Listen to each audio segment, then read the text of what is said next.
네, 여러분 안녕하세요. 오늘 국악 기본반을 시작해 보도록 하겠습니다. 처음 본 것처럼 저를 맞이해 주셔야 돼요. 그죠? 안녕. 안녕. 네, 저는 서민정입니다. 안녕하세요, 여러분. 네. 자, 오늘은 국악 기본반의 시작이고요. 국악을 여러분 뭐 좀 알아요? 기본은 돼 있어요? 없지, 그지? 국악을 뭘 알아? 알지. 지루해. 국악을 뭘 알아? 재미없어. 근데 요새 방송에서 하는 거 보니까 좀 재밌는가 봐. 요 정도. 근데 교육적으로 어떻게 가르쳐야 될지는 아직 잘 모르겠어. 이런 정도라고 생각이 들고요. 아마 대학교나 대학원 다니면서 국악 수업을 듣긴 들었을 거야. 뭔 말이지? 이랬을 텐데. 자, 조금 쉬운 말로 좀 여러분 알기 쉽게 강의를 해보려고 합니다. 자, 여러분은 지금 중요한 공부를 하러 모였잖아요. 국악은 어디서만 배울 수 있는 거예요? 맞아요. 우리나라에서만 배울 수 있는 거예요. 제가 유학을 안 가고도 굉장히 떳떳한 이유 중에 하나. 전공이 국악이니까 내가 어디로 유학을 가겠니? 이런 말을 많이 하기도 해요. 자, 그래서 여러분 오늘 갖고 있는 교재를 한번 보시면 국악개론 기본편 이렇게 써있다, 그지? 자, 국악개론의 기본편 이렇게 써있는 거 보니까 국악개론의 심화편도 있겠지, 그지? 심화편은 3에서 5월에 사용할 교재고요. 이거보다 훨씬 더 두껍게 되어 있어요. 자, 그래서 기본편은 그동안 제가 강의하면서 모아뒀던 프린트물을 모아둔 자료라고 생각해 주시면 좋겠고, 심화편은 이거보다 훨씬 더 자세하고 두꺼운 교재로 나와 있어서 이건 우리는 3월에서 5월에 배우게 될 거다. 이 정도예요. 자, 한 장을 넘겨보시면 차례가 써 있어요. 국악의 이해, 그다음에 기본악전, 기본악전, 그다음 국악곡의 이해와 감상이 하나, 둘, 세 개 정도 있고요. 제 7장 뭐라고 써 있어요? 국악사 이렇게 써 있죠, 그죠? 국악사. 국악사를 왜 제일 나중에 배울까요? 여러분 지금 저랑 음교론 수업했으면 아시잖아요. 음교론 수업에서는 교육사를 제일 먼저 했잖아요. 그런데 국악사는 제일 나중에 할 거예요. 왜 그런 걸까? 내 맘이야. 자, 국악사라고 하는 거는 국악에서 있었던 모든 일들이 다 망라되어 있는 거지.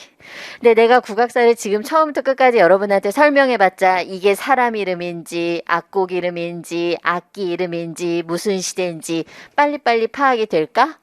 안 되겠지, 그지? 그래서 그런 것들을 하나하나 다 배워가지고 나중에 종합하는 형식이 국악사가 될 거다. 이렇게 보면 좋겠어요.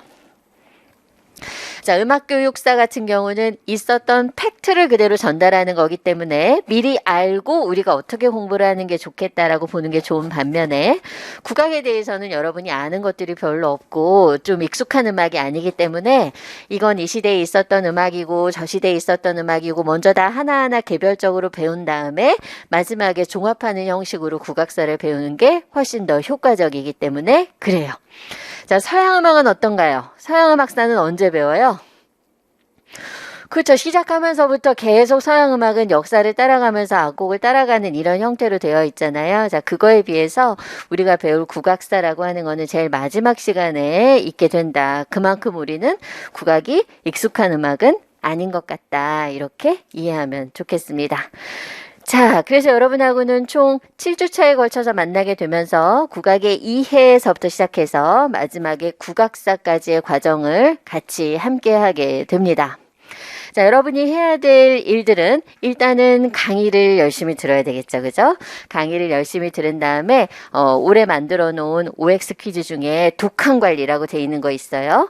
OX 퀴즈를 모바일로 체크해서 푸는 거예요. 이것들을 풀어주면 좋겠어요. 자, 이 독한 관리는 한 강의당 3번 문제를 풀게 돼 있어. 같은 문제를 3번 풀게 돼 있어. 그럼 이 같은 문제 3번 푸는 거를 그냥 한꺼번에 다 한 해, 2회, 3회 이렇게 다 써버리는 게 좋을까? 아니면 시차를 두는 게 좋을까? 시차를 두는 게 좋겠지, 그지? 그래서 내가 생각하는 베스트는 어떤 거냐면 일단 강의를 듣자마자 1회로 풀어. 처음 회차를 풀어. 강의 들은 내용을 제대로 이해했는지 보기 위해서 강의를 듣자마자 바로 모바일로 OX 테스트를 1회를 써버리는 거야. 자, 그럼 2회는 언제 하는 게 제일 효과적일까? 다음 주 강의 직전. 왜냐면 다음 주에 새로운 강의를 들어야 되잖아, 그지? 그러면 이전에 들었던 강의를 조금은 기억하고 있어야 될 것들이 필요하단 말이야. 그래서 다음 주 새로운 강의가 시작되기 직전에 나 같으면 2회를 쓸 것 같아. 두 번째 푸는 기회는 다음 주 강의가 시작되기 전에 풀어놓고, 그러니까 화요일 밤쯤이 되겠지? 그리고 수요일서부터는 그 다음 주 강의를 열심히 듣겠어. 자, 몇 번 썼어? 2번 썼지, 그지? 마지막 한 번. 이 마지막 한 번은 언제 쓰는 게 좋을까? 종강 직전. 총괄평가를 보기 직전에. 종강하기 직전에 1회서부터 시작해서 1회, 2회, 3회, 4회, 5회, 이렇게 7회 이렇게 쫙 한번 풀어보면 아, 그동안 내가 1, 2월에 무슨 짓을 했는지 기억이 날 거고 이런 것들을 다 다루는 총괄평가를 조금 더 잘 볼 수 있겠지. 그래서 나 같으면 이렇게 쓰겠어. 총 3번 만들어져 있는 기회를 처음에 강의를 듣자마자 모바일로 OX 텍스트를 먼저 해본 다음에 다음 주 강의가 시작되기 직전에 앞에 들었던 강의를 확인하는 차원에서 한번 쓰고 마지막에 총괄평가를 보기 전에 1주서부터 6주차까지를 한번 쫙 점검해보는 시간을 가지면 그래도 여러분 공부하는데 3번 정도는 기회를 주고 공부를 할 수 있게 만들어두는 게 필요하지 않은가. 그래서 이름이 독한관리야. 안 끝나. 마지막 할 때까지 열심히 OX를 텍스트하는 게 좋겠다. 사실 작년에는 이런 부분이 없어서 내가 OX 정답을 공개해 주거나 뭐 알려주거나 이런 경우들이 많았는데 이걸 모바일로 조금씩 체크해 가면서 여러분이 계속 이렇게 발전하는 모습을 보는 게 좋겠다 싶었고 나한테는 뭘 제공하냐면 숙제 안 하는 놈 걸러넣는 용도로 안 할 거야. 협박하는 용도로 벌써 2주차 강의 오픈하는데 1주차 것도 아직 안 풀었잖아. 이렇게 혼내주는 용도로 써야 여러분의 학습도 좀 관리가 되겠다 싶은 생각이 들었어요.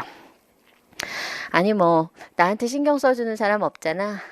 그지? 니들을 누가 신경 쓰니? 부모님이 신경 쓰니?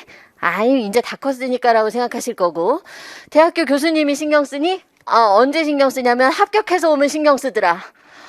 너 내 제자였지? 이런 얘기 언제 하냐면 내가 합격해서 갈 때 학교에 플랜카드 걸을 때 임용고시 뭐 누구 합격 이렇게 걸 때만 신경 쓰더라. 자, 그럼 임용 공부하는 동안 내내 되게 외롭겠지. 외로워. 아무도 날 신경 써주지 않고 나는 성인이지만 사실 누군가의 보살핌이 필요하기도 하고 그래서 내가 있는 거야.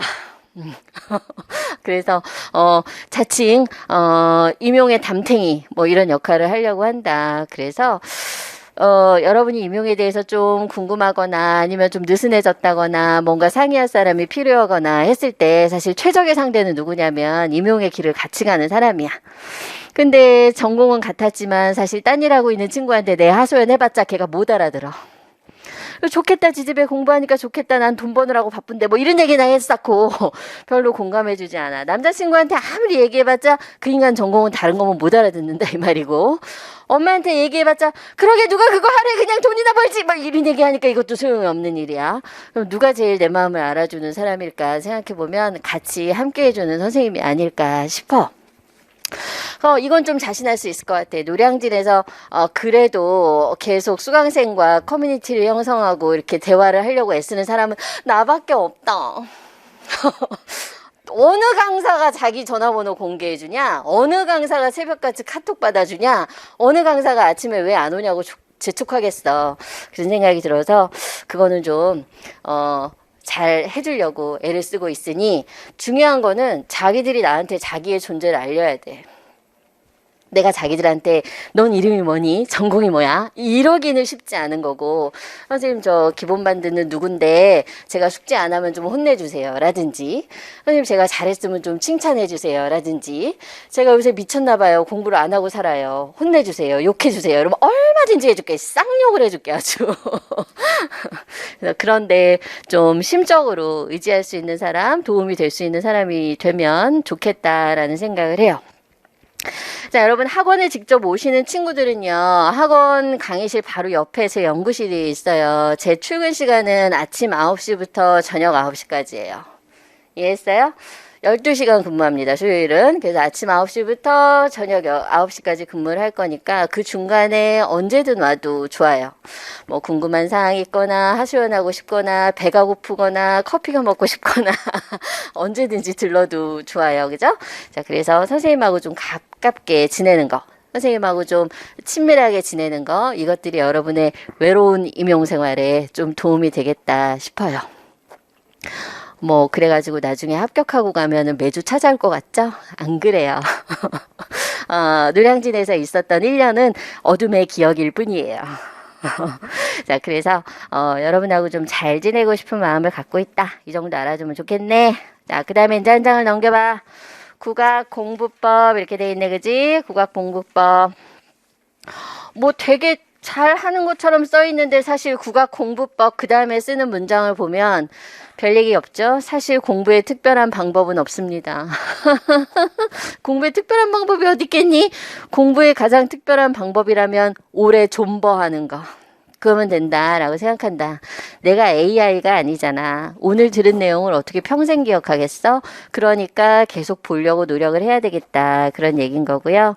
남이 이렇게 해서 합격했다고 나도 그렇게 하면 합격하는 거 절대 아니에요. 합격 수기 보면서 내가 이 사람처럼 하면 되겠지? 안 돼. 왜냐하면 그 인간은 나랑 다른 인간이기 때문에 나만의 루틴을 만드는 게 필요해.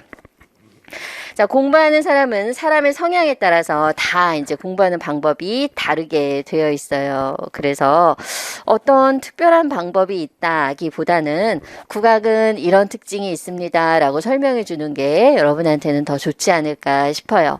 국악과 서양음악은 같은 음악일까요? 다른 음악일까요? 다른 음악이에요. 여러분 하물며 이것도 알고 있잖아요. 발라드와 힙합이 같아요? 다르잖아요. 그래서 발라드 기준으로 힙합을 보면 그거 음악이에요?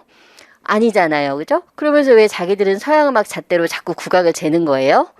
서양음악 잣대로 국악을 보니까 국악은 음악도 아닌 거고 이상한 거고 왜 저래? 이런 얘기를 달고 사는 것 같아요. 국악은 국악 나름의 구조를 갖고 있는 별도의 음악이에요. 근데 여태까지 뭐만 배웠어요?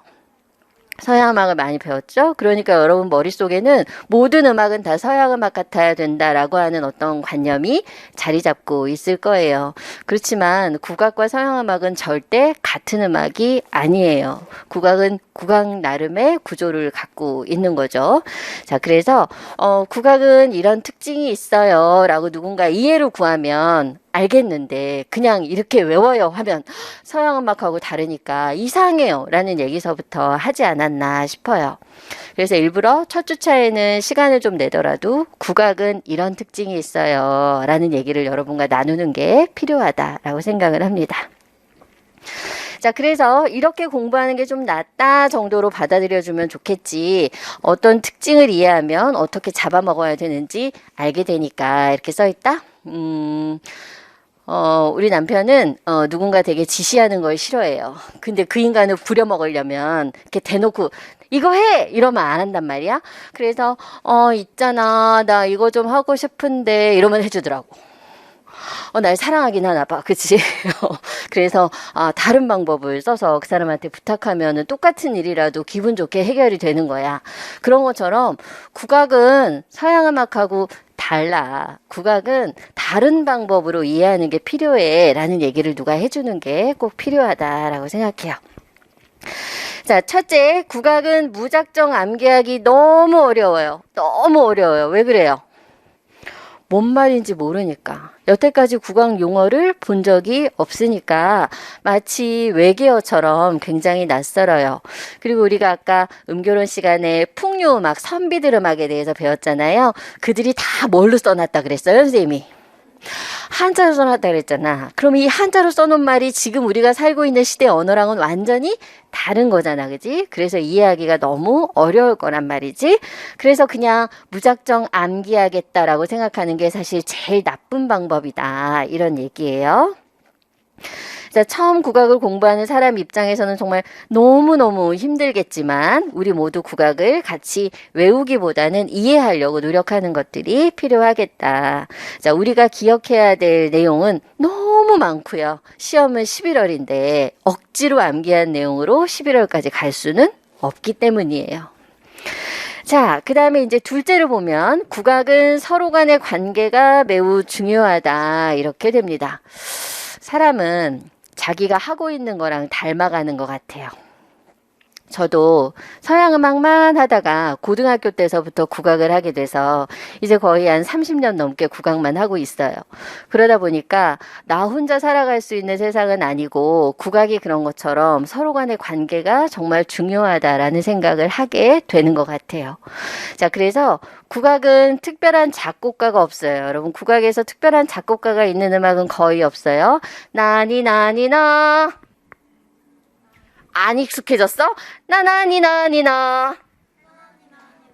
이거 뭐라 그랬어, 이게? 구전심수라 그랬잖아, 그지? 그래서 이런 것처럼 억지로 전달되는 것들이 아니란 말이야. 그래서 자연스럽게 만들어진 음악들이 대부분이니까 작곡가가 없단 말이지. 그래서 내가 나니 나니 나나니 나나니 나나나나나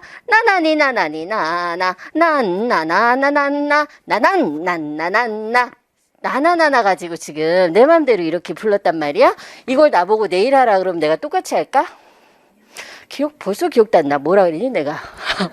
나나니 나니 나나 나나나 뭐라 그랬나? 기억이 안 난단 말이야. 이런 식의 음악이기 때문에 어떤 기본적인 틀을 가지고 계속 바꿔서 다른 곡을 만들어내는 경우가 대부분이야. 뭐가 없으니까? 작곡가가 없으니까. 그래서 국악에서는 어떤 음악과 어떤 음악이 무슨 관계를 갖는지가 너무너무 중요하다라고 하는 거야. 근데 서양 음악 같으면 이건 베토벤 작품, 이건 슈베르트 작품, 이거는 낭만시대 쇼팽 작품 막 이렇게 외우면 되겠지만 국악에서는 작곡가가 별도로 없기 때문에 이 음악은 어디서 왔으며 누구랑 무슨 관계인지를 파악하는 것들이 굉장히 중요한 것 같다. 자, 나에게 있어서 여러분들은 마이크를 잡게 하는 사람들이고요. 나에게 있어서 여러분들은 나를 수요일마다 학원에 와서 12시간씩 근무하게 만드는 사람들이에요. 나에게 있어서 여러분들은 국악을 잘 가르쳐가지고 학교에 가서 국악 수업을 좀 재밌게 했으면 나 대신 국악 수업을 좀 재밌게 해줬으면 하는 사람들이에요. 그리고 어느 순간에 돌아봤을 때 그때 노량진에 그 선생님이 있었지 라고 기억해주면 좋겠는 그런 사람들이란 말이야. 그래서 서로 간의 관계를 잘 만들어주는 것들이 필요하겠다. 내가 여태까지 들었던 국악 수업하고는 조금 다르더라 라는 생각을 하는 사람이 나였으면 해. 자, 그래가지고요, 이런 관계들을 악보를 보면서 확인하면 좋겠는데, 이놈의 악보도 다 뭐로 돼 있을까? 그렇지. 그냥 각오하는 게 좋아. 자, 그래서 5선보로 뭘 어떻게 해보겠다 이런 생각은 버려. 국악은 5선보로 기록한 음악들은 아니었으니까 지금 여러분이 보기 편하게 바꿔주는 그런 5선보가 몇 개 있을 뿐이지 국악은 전부 다 한자로 돼 있다라는 생각을 좀 해줬으면 좋겠다. 자, 그 다음에 셋째는 국악을 좋아해야 합니다. 좀 어렵겠죠, 그죠? 지금 여러분이 알고 있는 국악은 별로 그렇게 좋아할 만한 음악은 아니었을 테니까. 근데 아마 임용이 끝날 때쯤 되면 여러분 저한테 이런 말 되게 많이 하는 것 같아요. 차라리 국악이 나아요. 이런 말들. 국악은 범위라도 좀 정해져 있는 것 같아요. 이런 말을 더 할 거예요. 서양 음악은 정말 해도 끝도 없고 한도 없고 정말 너무너무 오래 걸리지만 국악은 그래도 요것만 하면 되잖아요 라는 용감한 말을 끝날 때쯤 되면 하더라고요. 12율명도 몰랐어요. 국악에 이런 게 있는지도 몰랐어요. 근데 임용고사 문제를 풀고 있는 제 자신을 볼 때 기특해요 라는 얘기를 언제 하냐? 끝날 때 하더라 그런 얘기인 거야. 자, 그래서 국악을 여러분 조금 좋아해 주시면 좋겠는데 시간이 지날수록 서양 음악보다 국악이 좋아지는 기적 같은 일이 반드시 일어나요. 여러분은 미국 사람이 아니고 일본 사람도 아니고 어느 나라 사람이니까 한국 사람들이잖아, 그지? 그래서 국악을 누구보다도 좋아할 수 있는 가능성을 잘 갖고 있는데 그동안 교육적인 역사가 너무 암울해서 우리 국악을 배울 기회가 별로 없었다 이렇게 얘기할 수 있겠습니다. 자, 제가 오늘 3가지를 얘기했어요. 국악은 무작정 암기할 수 있다 없다? 없다. 뭐 해야 된다? 이해해줘야 된다. 너는 그런 음악이구나. 미안해. 내가 서양 음악 기준으로 보니까 그랬어. 라고 생각해줘야 돼. 네, 둘째, 국악은 작곡가가 없기 때문에 서로 간에 뭐가 중요하다? 관계가 굉장히 중요하다. 나하고 여러분도 관계가 굉장히 중요하다. 선생님이 나한테 어떻게 대해주느냐, 내가 학생을 어떻게 바라보느냐에 따라서 여러분의 결과는 천차만별일 수 있겠다라는 생각이 드니까 1, 2월에 우리 좋은 관계를 만들어 봅시다. 자, 그 다음에 세 번째는 국악을 조금 좋아해 주세요. 저도 좀 좋아해 주세요. 그렇게 못된 사람만은 아니에요. 그리고 그렇게 까탈스러운 사람만은 아니에요. 겉으로는 엄청 센 척하지만 사실은 눈물도 많은 여자랍니다. 뭐 이런 거예요. 그래서 제 연구실에 오면 다 같이 크리넥스 뽑아서 우는 경우 되게 많고요. 이럴 줄 몰랐어요. 왜 선생님을 보면 눈물이 나오는 거예요. 이런 경우 엄청 많아요. 그래서 여러분을 위해 크리넥스는 최상급으로 준비해요. 로션이 함유된 최고급 티슈를 제공할 테니 와서 같이 울어주세요. 뭐 이런 거고. 니들이 우는 걸 보면 나도 왜 우나 몰라. 나이 들었나 봐 이제. 그런 생각이 든다. 그래서 또 뭘 계산을 해. 고등학교 졸업한 지 30년 됐는데 뭘 계산을 해. 뭐 이런 거지. 자, 그랬어. 자, 이제 국악을 공부할 준비는 좀 되신 것 같아요. 그래요? 네. 여러분 지금 몇 분이나 지났을 것 같아요? 30분 지났어요. 어때? 순삭이지, 그지? 이 정도면 강의력은 끝내주는 거 아니야? 맞아. 인정해. 난 민정이야. 자, 이제 넘겨봅시다. 국악의 이해 이렇게 돼 있네요. 자, 국악의 이해로 갑니다. 자, 음교로는 수업을 들었던 친구들은 제가 수업을 어떤 방식으로 하는지 조금 봤을 거예요. 그죠?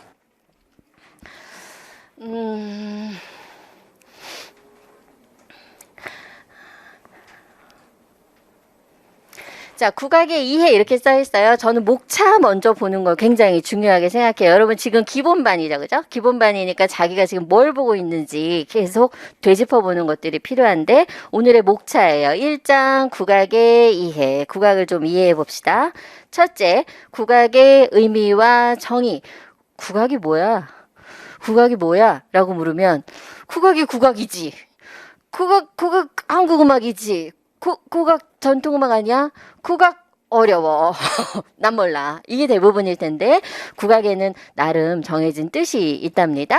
자, 그래서 음악과 국악에 대해서 그다음에 국악이란 무엇인지 또 여러분이 갖고 있는 국악에 대한 선입견 이런 얘기를 하게 될 거예요. 자, 그럼 1번 국악의 의미와 정의는 딸딸 외워야 되는 거야? 그냥 토크쇼 하듯이 듣고 말면 되는 거야? 그냥 듣고 말면 되는 거야. 그냥 이런 거야. 라고 생각해 주면 되는 거야. 자, 2번 국악의 분류. 여기서부터는 어때?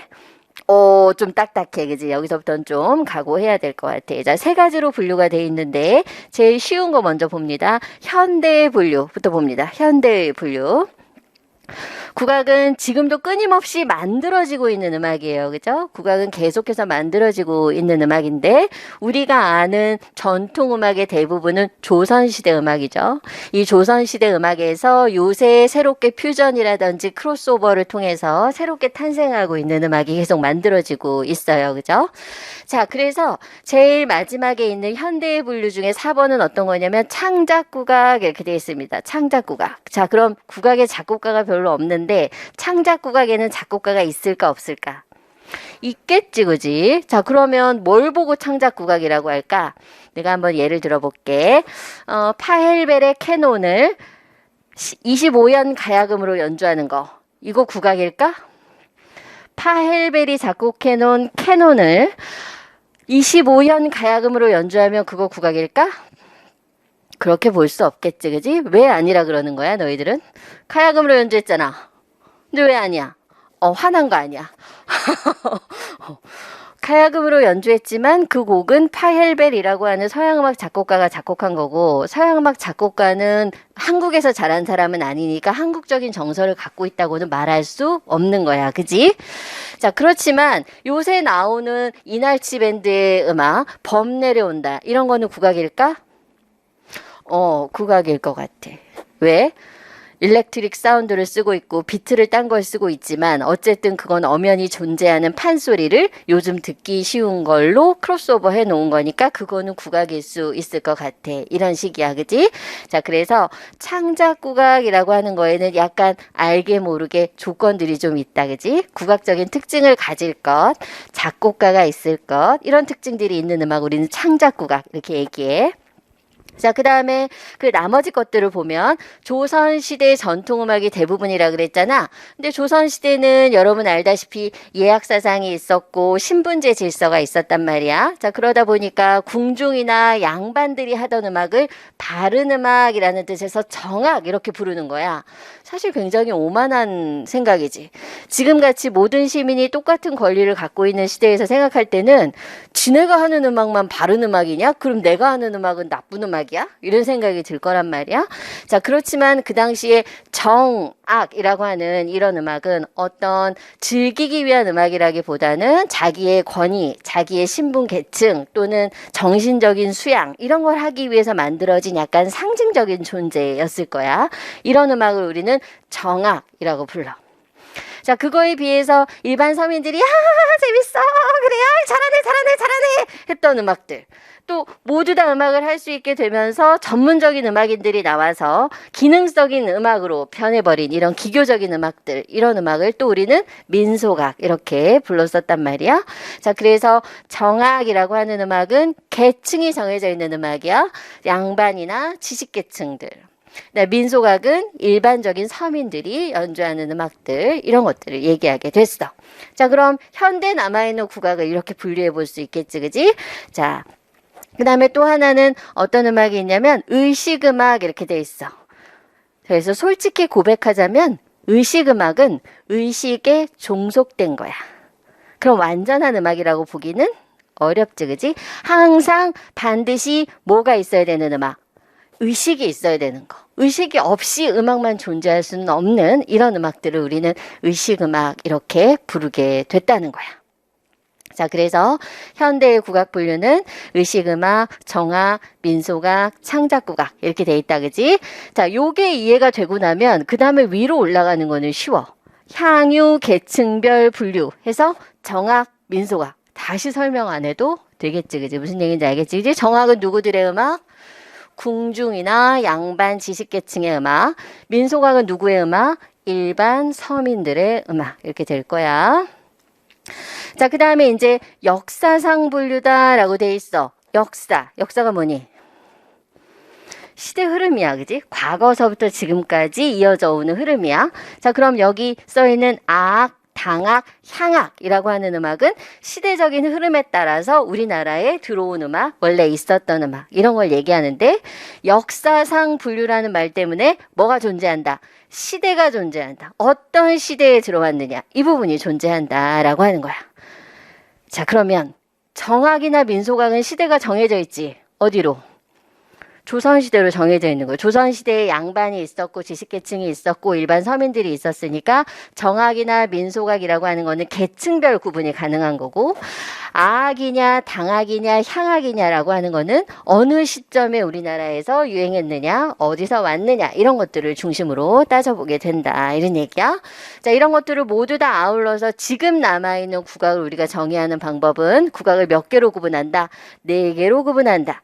그래서 첫 번째 음악은 어떤 의식에 종속되어 있는 의식음악, 그 다음에 기존의 양반이나 지식계층이 즐기던 정악이라고 하는 음악, 그 다음에 일반 서민들이 즐겼던 예술적인 음악, 민속악이라고 하는 음악, 그 다음에 새롭게 계속 만들어지고 있는 창작국악 이런 것들이 있었다 이런 얘기를 할 거야.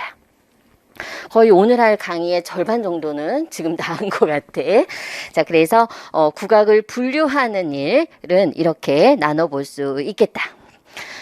자, 그 다음에 이제 밑에는 국악의 음이름 이렇게 돼 있네. 여러분 아마 피아노를 처음에 치러 가면 선생님이 도 자리부터 알려주지. 여기 열쇠 구멍 있는데 여기 똑바로 앉아서 이걸 딱 치면 요 검은 것만 사이에 있는 얘가 도야. 이렇게 알려줬을 거야. 여기서부터 손가락을 1, 2, 3, 4, 5 이렇게 붙이면 도, 레, 미, 파, 솔 이렇게 된다. 이렇게 배웠을 거야.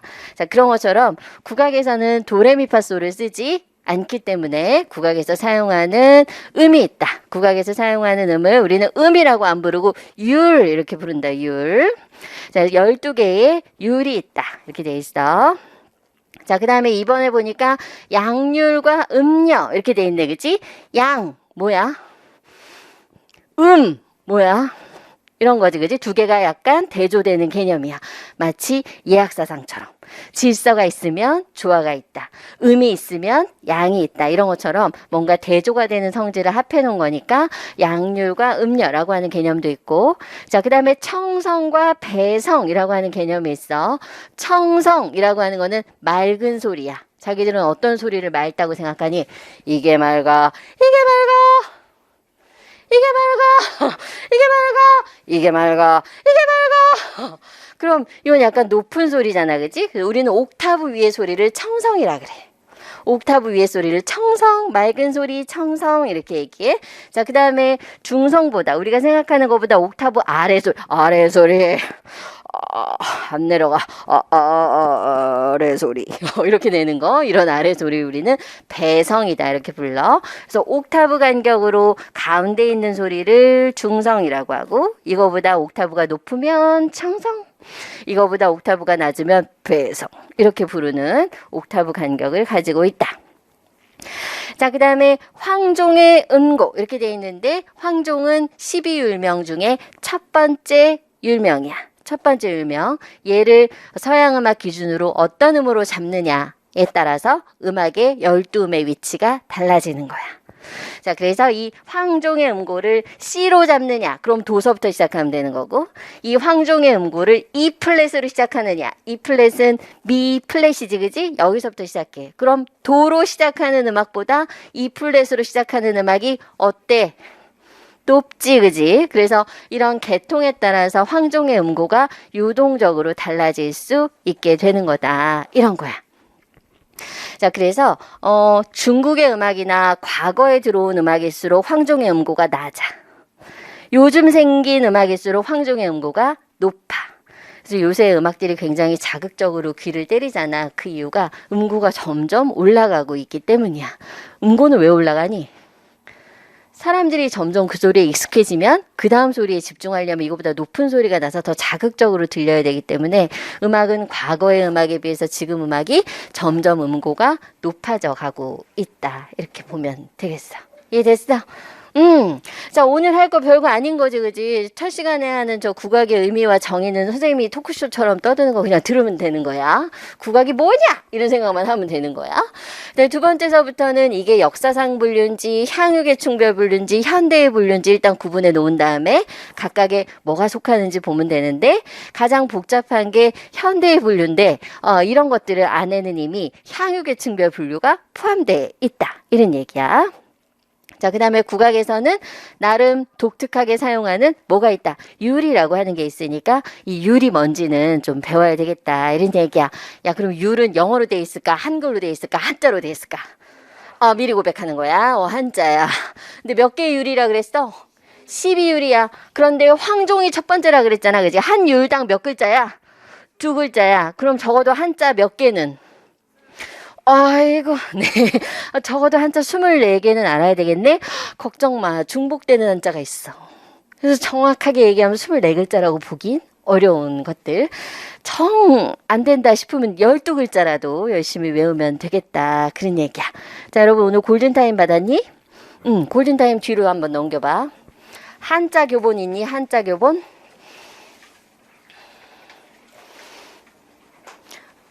약간 일일 학습지 느낌이지?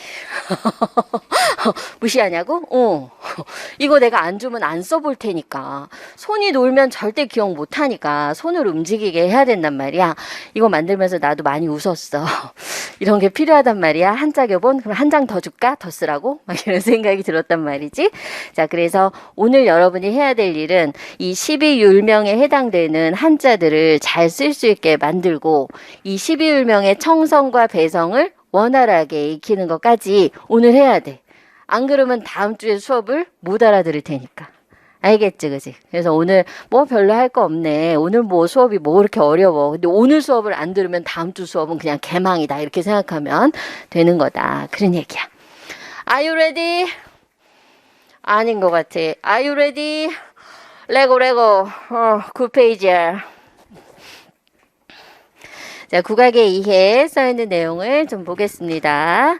국악의 의미와 정의, 음악과 국악 이렇게 써있네. 자, 오늘은 국악 시간이지만 여러분 음악이 뭔지 먼저 정의해보는 것들이 필요할 것 같아요. 음악이 뭐니? 예술이야. 음악은 예술이야. 음악은 예술이야. 그럼 음악은 어떤 예술일까? 시간 예술이야. 맞아. 시간 예술이야. 시간 예술이야. 뭘 재료로 하지? 소리라고 하는 걸 재료로 해. 그래서 음악은 소리를 가지고 표현하는 예술이야. 그럼 음악은 소리를 가지고 표현하는데 뭘 표현할까? 인간의 감정 또는 인간의 생각 이런 걸 표현하겠지, 그지? 자, 그래서 이걸 정리하면 음악의 정의가 금방 만들어지는 거야. 음악은 뭘 가지고? 소리를 가지고 무엇을? 인간의 생각이나 감정 이런 것들을 표현하는 거야. 표현하는 뭐뭐다. 예술이다. 음악은 예술이다. 이렇게 똑같은 감정이나 생각을 표현하지만 듣는 사람에 따라서 해석하는 게 자유로울 수 있는 거. 이거 보고 우리 예술이라고 하잖아. 아, 예술이네. 막 이렇게 하는 얘기들 보면 아, 예술이야. 막 이런 것들을 보면 뭔가 고정되어 있는 물체의 형태가 아니라 그걸 통해서 끊임없이 새로운 생각을 하게 만드는 거. 그걸 예술이다. 이렇게 얘기하는 것 같아. 우리한테는 음악은 일상이지, 그지? 음악이 예술이기보다는 음악은 일상인 것 같고, 나한테는 약간 뭐가 예술 같냐면 나는 미술품들이 좀 예술 같다는 생각을 많이 해. 특히 현대 미술품 같은 거 보면 사람마다 다 많은 생각들을 하게 만드는 거. 나는 음악을 해서 그런지 음악을 할 때는 예술적인 생각을 한다기보다는 되게 기계적으로 접근하는 것 같고, 미술이나 사진이나 이런 다른 영화나 이런 것들을 보게 되면 그 안에서 뭔가 다른 의미를 찾으려고 하는 예술적인 영감을 얻는 것 같아. 그래서 우리 애들은 엄마랑 미술관 가는 걸 너무 싫어해. 그럼 엄마는 왜 자꾸 미술관에 가? 나는 음악으로는 더 이상 영감을 받지 못하니까 음악은 그냥 나한테 일 같은 거라서 나는 다른 예술을 만나야 좀 새로운 생각을 할 수 있는 것 같아서 우리 애들을 데리고 미술관에 많이 가는데, 그래서 애들은 나랑 다니는 걸 별로 안 좋아하더라 이런 얘기야. 자, 무슨 얘기냐면 예술이라고 하는 거는 그만큼 같은 소스를 통해서 다양한 생각, 새로운 생각을 할 수 있게 만들어주는 것이어야 되겠다 그런 얘기야. 자, 음악이라고 하는 걸 다시 한번 정의해 봅시다. 음악은 뭐 가지고? 소리 가지고. 그런데 이 소리는 우리가 음이라고 부르는 것도 있고 소음이라고 부르는 것도 있잖아, 그지? 그래서 음이나 소음을 가지고 인간의 사상이나 감정을 표현하는 예술이다. 이렇게 정의할 수 있겠어. 야, 어디 가서 너 전공이 뭐야? 음악입니다. 음악이 뭐야? 음악이죠. 이러고 오지 마라, 쪽팔려 진짜.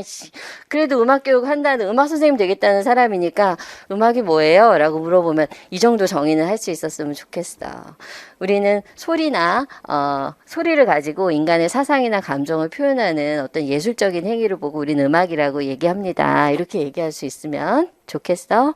자, 선생님이 아마 엘리베이터 문이 열리면 물어볼 거야. 음악이 뭐야? 이렇게 날 만나지 않도록 조심하도록 해. 그지? 점심 먹으러 갔는데 선생님 국악이 뭐야? 막 이렇게 뒤에서 물어보고 독한 관리 몇 회까지 풀었어? 이 새끼 진짜 막 이럴 거고 이럴 거야. 그렇게 해주는 게 좋지 않겠어? 아님 말고. 아니면 인강 들어. 학원 오지 마.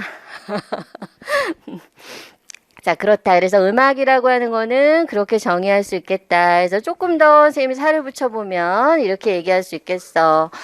박자, 선율, 화성, 음색 등을 일정한 법칙과 형식으로 종합해서 인간의 사상과 감정을 나타내는 예술이다. 음악은 예술이야. 여러분은 예술을 가르치고자 하는 사람이야. 그러니까 예술에 대해서 잘 알아야 되겠지, 그지? 자, 그 다음에 오늘날 우리나라의 전통음악을 국악이라고 합니다. 국악이라고 하는 거는 우리의 전통음악을 얘기하는 거예요. 본래 우리의 음악만 있었으면 그저 음악이라고 했을 것을 굳이 국악 이라고 말하는 것은 뭐 때문이냐면 20세기 이후에 널리 퍼진 서양 음악과 구분하는 개념으로 여기기 때문이야. 무슨 말이냐면 그냥 서양 음악이 없었으면 너 전공이 뭐야? 그럼 국악이든 서양 음악이든 음악이야 이렇게 대답했을 거야. 서양 음악이 안 들어왔으면 그냥 우리나라의 음악은 전부 다 국악이었겠지. 그럼 굳이 국악이라는 말을 쓸 필요도 없었을 거야. 너 전공이 뭐야? 음악이요. 이렇게 얘기했을 거야. 그럼 자연히 아 그런 거 이렇게 알아들었을 건데 서양 음악은 언제 들어왔니? 잤니? 개화기 그래 그래서 개화 똑똑해. 누구한테 배웠어? 개화기 때 누가 갖고 들어왔니? 서양에 누가 선교사들이 갖고 들어왔잖아, 그지? 그래가지고 왜 에케르트가 생각이 났어? 똑똑한 것들. 자, 그래서 어쨌든 무슨 얘기냐면 우리가 굳이 우리나라 음악을 국악 이렇게 칭하는 거는 그에 반대되는 뭐가 있기 때문이다. 서양 음악이 있기 때문이다. 그런 거야. 자, 그래서 음악 안에는 국악도 있고 서양 음악도 있는 거지. 자, 그래서 국악과 서양 음악은 절대 같은 음악이 아니라는 거야. 자기들의 음악의 기준은 어쩌면 서양 음악이었는지 모르겠어. 그러니까 국악이 되게 이상하고 낯선 음악으로 여겨지겠지. 자, 국악과 서양 음악은 같은 음악이 아니야. 그리고 사실 이 얘기는 난 되게 속상한 말이라고 생각해. 우리나라에서 음악, 그럼 당연히 국악이어야 되는 거 아니야? 근데 우리나라에서 음악, 그러면 그게 언제부터 서양 음악이었어? 라는 생각이 들어서 난 누가 전공이 뭐냐? 그럼 음악이요. 이렇게 대답해. 그러면 성악이요? 이렇게 대부분 얘기하는 사람이 한 80% 정도는 되는 것 같아. 내 목소리가 그렇게 좋아? 그런 생각이 든다. 그래서 혹시 성악이세요? 뭐 이런 얘기? 유치원 선생님이세요? 이런 얘기 되게 많이 듣는 얘기 중에 하나인 것 같아. 그것만 줬어, 목소리만. 키도 157이고 그지? 생긴 것도 못생겼고 준 거라고는 그밖에 없어. 목소리밖에 없다. 그런 생각이 들어. 마스크 써서 그래. 원래 더 좋은데. 그렇지 않아? 뭐래? 자, 이렇게 민족의 음악이라는 뜻이다. 정체성과 정통성을 지닌 민족의 음악이라는 뜻이다. 자, 그래서 제가 지금 국악을 여기다가 정의해 놨잖아요. 국악은 우리나라 음악을 뜻한다. 이렇게 국악은 우리나라 음악을 뜻하며 우리만의 독특한 방법과 정서가 담겨져 있는 민족 고유의 음악이다. 이렇게 돼 있지, 그지? 민족의 고유한 음악이다. 자, 민족의 고유한 음악이니까 우리의 뭐가 담겨 있다? 정체성과 전통성이 담겨 있다라고 볼 수 있겠어. 자, 그럼 여러분 국악을 정의할 때 필요한 말. 전통, 민족, 정체성. 이런 것들이 필요하겠지, 그지? 고유한 이런 말들을 통해서 국악을 정의해 줬으면 좋겠어. 국악은 지루한 거야. 국악은 재미없어. 이런 말 대신에 국악은 우리나라의 음악이다. 우리만의 고유한 정체성을 가진 음악이다. 이렇게 정의해 주면 좋겠어. 이런 정의는 사람마다 조금씩 다르게 할 수 있겠지, 그지? 그렇지만 꼭 필요한 말들은 민족, 정체성, 고유함 이런 말들, 독자적, 독창성 이런 말들이 꼭 필요한 거야. 민족의 정서 이런 말들을 사용해서 국악은 무엇이다 라고 정의할 수 있었으면 좋겠어요. 자, 그 다음에는 악학개범 서문에 써 있는 말이 써 있는데, 이거는 내가 되게 좋아하는 말 중에 하나야. 자, 저기 앞에 음악이란 이렇게 안 써 있지, 그지? 뭐라고 써 있니? 악이란 이렇게 써 있어. 악. 아까 악은 조화로움이라 그랬잖아, 그지? 그리고 저 악자는 즐거울 낙자야. 즐거울 낙자야. 그래서 우리는 옛날서부터 음악이라는 말을 많이 쓴 게 아니라 과거로 갈수록 악이라는 표현을 굉장히 많이 쓰게 된다.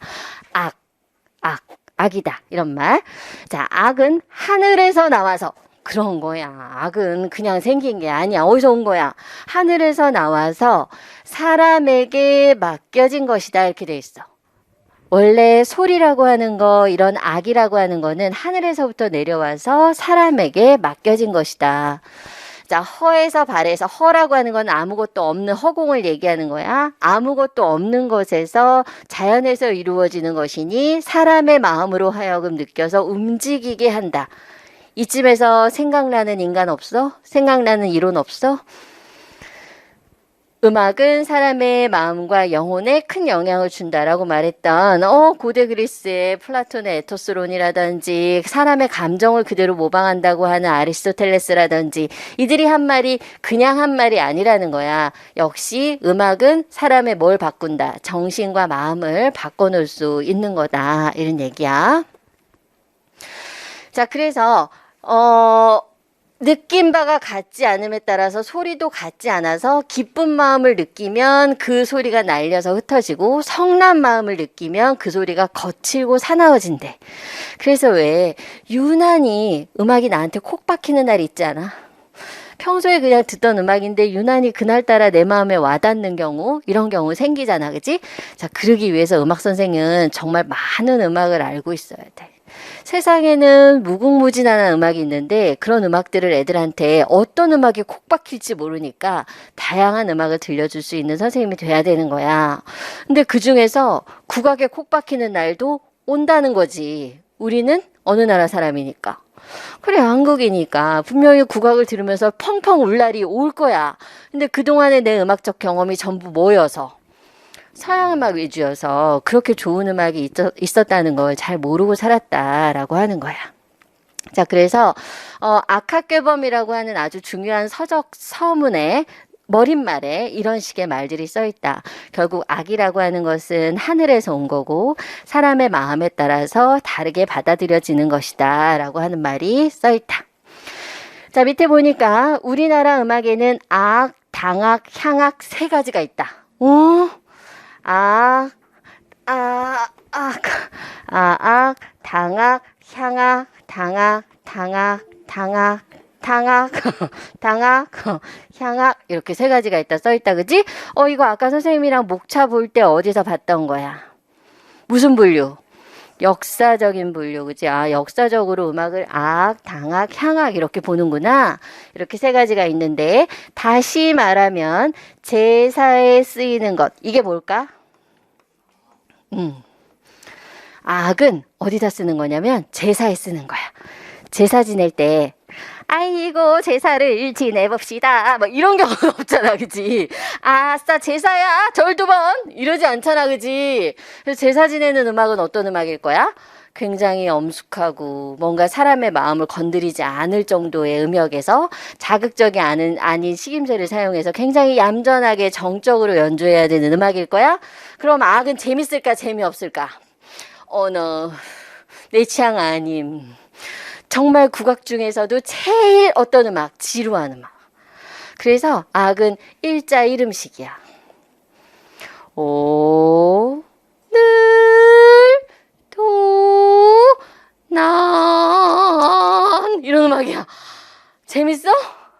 오늘도 난 이래야 재밌지. 오늘도 이러니까 재미 하나도 없잖아, 그지? 그래서 이 악이라고 하는 음악은 제사에 쓰는 음악이라 음악의 어떤 감정이나 이런 게 완전히 배제되어 있는 상태의 가장 원시적인 음악이다.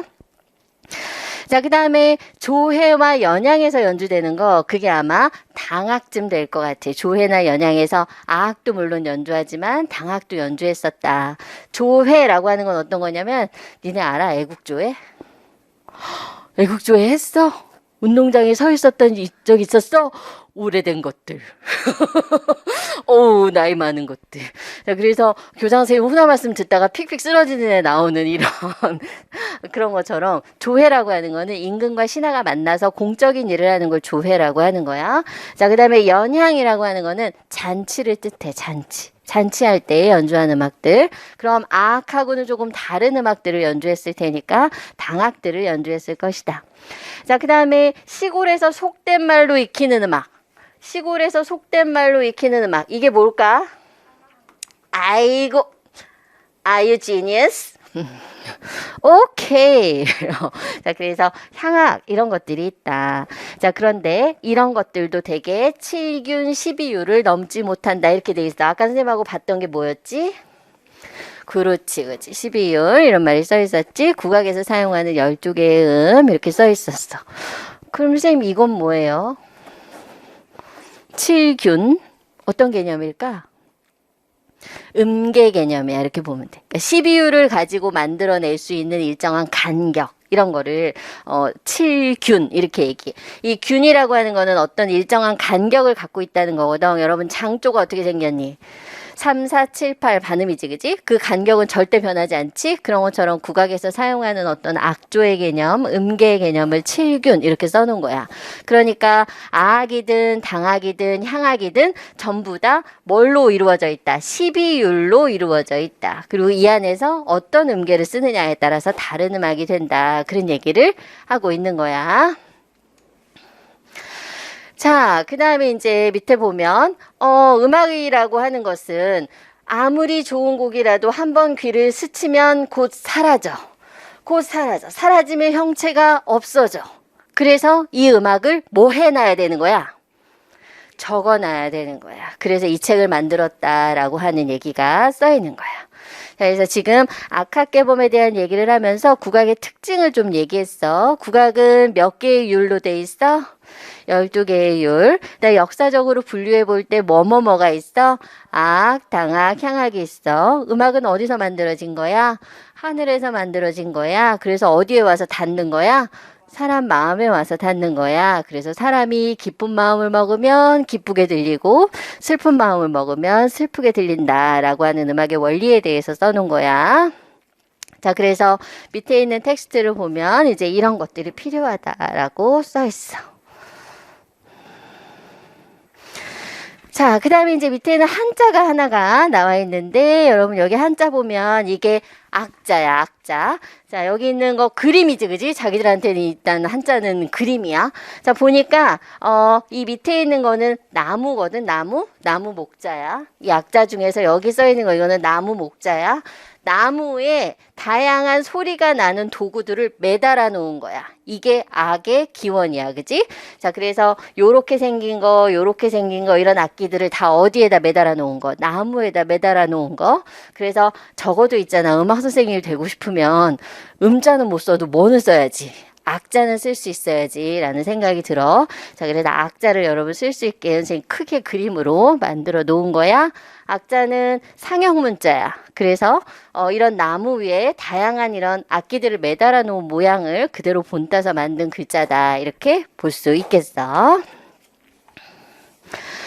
자, 이 정도 얘기하면 될 것 같아. 자, 그럼 여러분 정리해보면 이런 거지. 음악이 뭐야? 예술이야. 음악은 어떤 예술이야? 소리를 가지고 인간의 사상과 감정을 표현하는 예술이야. 국악은 뭐야? 우리나라 음악을 뜻해 우리 민족만의 고유한 정서가 담겨져 있는 독창적인 음악을 말한다. 이 정도 정의할 수 있으면 좋겠어.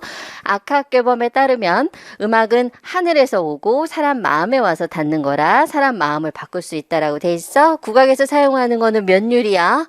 12율이라고 돼 있었고 국악을 역사적으로 분류해 보면 악, 당악, 향악 이런 게 있는데 그중에 제일 재미없는 음악이 어떤 거야? 악일 거다 이런 거야. 그래서 악을 들을 땐 거의 끔찍해. 이게 음악이야? 싶은 생각이 들어. 왜? 악은 어떤 음악이어서? 제사에 사용한 음악이기 때문에 즐거움을 추구한 음악은 아니었다. 이 정도 알아두면 되겠다. 자, 그 다음에 밑에 보면 국악에 대한 선입견 써있지, 그지? 국악이 양악에 맞서는 개념으로 수용되고 있는 상황에서 국악은 양악보다 열등하다 이런 생각 가진 놈은 그냥 나가라 뭐 이런 얘기야.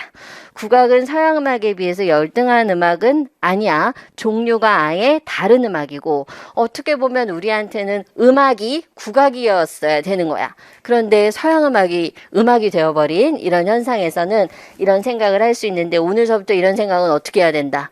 아니다 이런 거는 하면 안 되겠다. 자, 그 다음에 체계적인 측면에서 보면 서양 음악은 이론적 세계가 명확하고 확실한 이론적 근거와 악보가 있는 반면에 국악은 악보 없이 구전으로 전해온 경우가 많았기 때문에 체계적으로 접근하기 어렵다라고 하는 오해를 하는 경우가 많아. 그런데 국악이라고 하는 음악은 어떤 악보로 전해진 것보다는 나니나 이런 경우가 더 훨씬 많았던 음악의 특성을 갖고 있어서 그런 거지 원래 적었던 음악이 아니어서 그런 거지 이런 것들 때문에 체계적인 접근이 어렵다라고 하는 오해는 하면 안 된다 그런 얘기야. 자, 그 다음에 마지막에 본질적인 측면으로 접근해 보면 국악이라고 하는 거는 우리한테 어떤 민족성을 주는 음악이기 때문에 고유한 것으로 인식했으면 좋겠다라는 얘기가 써 있어. 그래서 선생님 그랬지, 유학 안 갔다 온 게 자랑일 수밖에 없다. 뭐 전공이라? 국악 전공이라. 국악을 어디 가서 유학해서 배우고 오겠냐? 뭐 이런 생각을 한다. 야, 심지어 악은 중국의 제사 음악이거든. 중국의 제사 음악이면 우리가 생각할 때는 악을 배우려면은 중국으로 가야 되잖아, 그치? 근데 중국에서도 이렇게 악을 보존하고 있지 않아. 우리나라에서 오히려 잘 갖고 있는 이런 현상들이 나타난다. 그런 얘기였어. 자, 강의실이 점점 더워지고 있기 때문에 잠깐 브레이크를 하는 게 좋겠다, 그지? 한 10분 정도만 쉬고 다음 수업을 이어가도록 하겠습니다.